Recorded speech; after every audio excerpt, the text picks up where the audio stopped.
that all of us were here to talk about what are some of the issues that are affecting our community and how do we address them as quickly as possible so that way we are able to get into this film industry, which everybody wants to be in, as quickly as possible.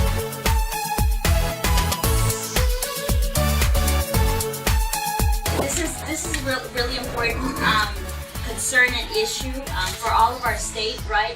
One of the many concerns that I think a lot of us have when we give tax incentives to any corporation to do any sort of business or industry is the concern that that tax incentive actually gets distributed across every Georgian in the state of Georgia, and it doesn't always happen that way. I'm on the Economic Development and Tourism. I'm a ranking member of the Economic Development and Tourism, and I was part of the legislation in 2006 that created the tax incentive for the movie industry.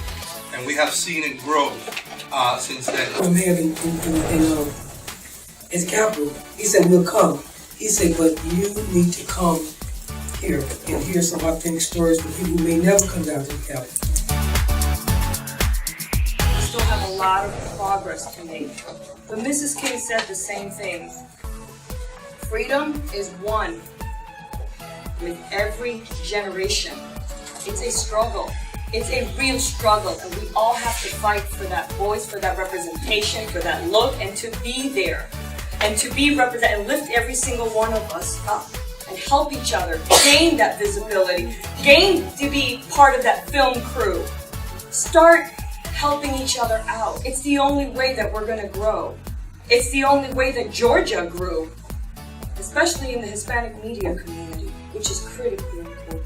So what I'm asking is that for the billions of dollars that are coming into this state, can we send it to some of the people that look like me, please? Can we be a part of the cut of the deal? Can we not try to fly people from Los Angeles, from New York, and from other places when we have talent right here in our own backyard? We need some type of workshop. We need some type of training that can train these people to go from catering for a wedding or a party or an event to catering for a film, to catering for television. It's a whole different beast. And these people have the talent, they have the credibility to do these type of jobs, but they're not being given a chance. And that's something that we are creating, not just for vendors, but also for writers, directors, actors. And that's something that an opportunity to give these people a voice. Because if we don't, no one else will.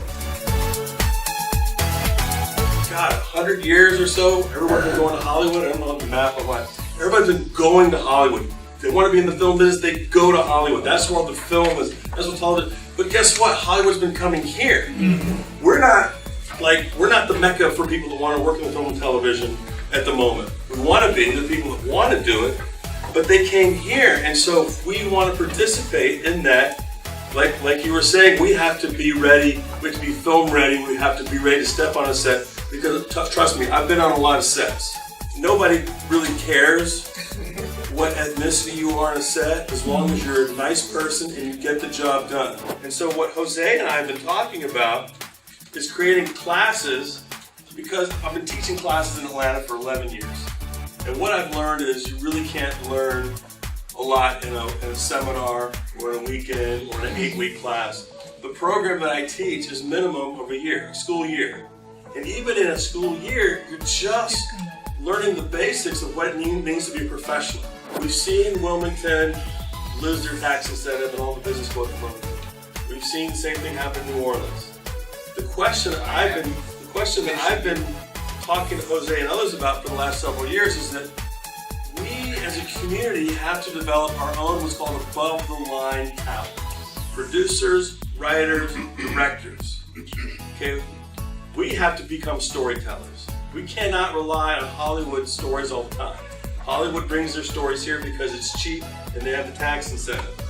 But we need to develop storytellers here. We have people learn what it means to be a producer, what it means to be a writer, what it means to be a director.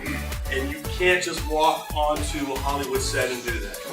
Jose and I are talking about getting some kind of funding where not only can we train people, but also produce something. And Heather's had this brilliant idea about some sort of I was there talking about it, if she wants to, some sort of campus that's like a Google campus, except it's for film learning. People there and they're mixing ideas and they're helping produce each other's projects and they're getting experience doing that. And so by the time they come out of there, it's like they've had a practical experience that they can take to another job. They can take to another film program, another movie set. We'll also let you know that with the belief that you need the education. Like we had a legal clinic for women who have projects that are facing legal obstacles in their pathways. Those are the kind of opportunities we think people need to have to be presented, that you can get the help that you need to get your project working. I would also argue that on the rest of the 6.5 days a week, the film sets are the most segregated place in America. Because you see the crews, many crews tend to hire the people that look like them. They tend to hire the people they like because we have these intense physical working relationships with people. Myself personally, my peer group is a rainbow coalition of people because I do subscribe to the dream of Dr. King of the content of their character and how their work ethic is and what their work performance is, because like Ken said, I don't care what color they are. I don't care what background they come from. I want to know that that man's got my back, is going to save my life when I got to get my life saved. When I'm hanging off the side of a building trying to pick a camera mount that's 18 stories up in downtown Atlanta, and the wind is whipping me across and slamming me across the building, and it's happening. So I applaud the effort that you're doing. I really do. I think it's important work. Industry was gone without it. It went completely away. Emergency legislation. It didn't even go through the regular process. They fast-tracked that thing because that was about their economy and their business. And that is definitely lessons for us to keep in mind because it's happened before. So what can we do about it? How can we keep this? How can we make this incentive valuable? Well, some of the recommendations in our report are about not just talk. Representative Mabel, you said it last time, talk is cheap. We need action. There will be more opportunities because this high tide has to float all the boats. If that's what this incentive is about, then everyone needs to feel filming in their community. Excellence in training and small roles leads to bigger ones. Ways to encourage inclusion.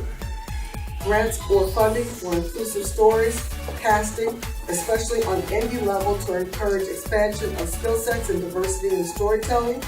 Spotlight shows and crews that are inclusive.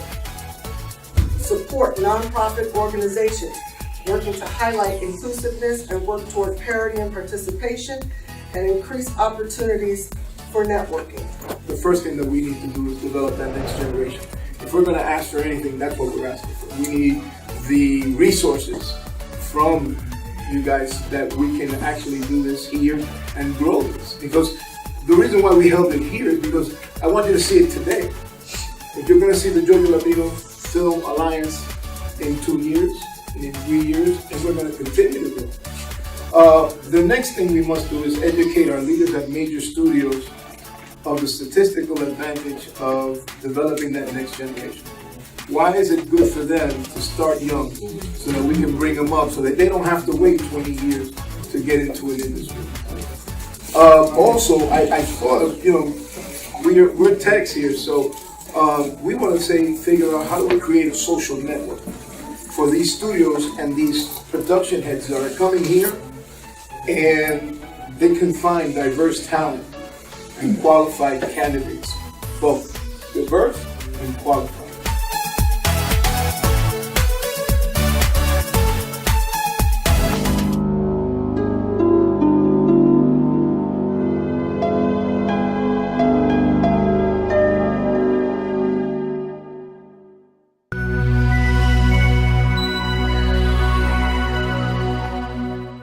May